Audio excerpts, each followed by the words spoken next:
अस्सलामुअलैकुम दोस्तों, क्या हाल चाल है भाईजान।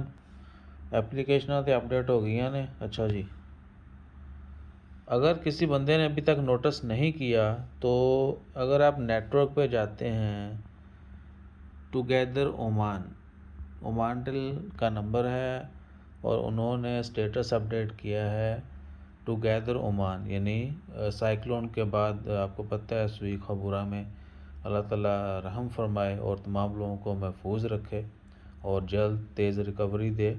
तो उनके साथ जो है स्टैंडिंग के लिए टुगेदर ओमान का जो है स्टेटस लगाया गया। अगर आप भी ओमानटेल की सिम यूज़ कर रहे हैं तो आप अपने मोबाइल के ऊपर क्लिक कीजिएगा, नेटवर्क पे जाइएगा, सिग्नल ये टॉप से बॉटम एंड्रॉयड के ऊपर भी ऐसे ही आ रहा होगा, तो यू कैन सी दैट। और दूसरा, ये अगर दो सिमें हैं आपको नज़र आ रही हैं तो भाई दूसरी है ई सिम। बहुत सारे लोगों को पता होगा, अगर किसी को नहीं पता तो एप्पल डिवाइसेस के ऊपर भी दो सिमें चल जाती हैं।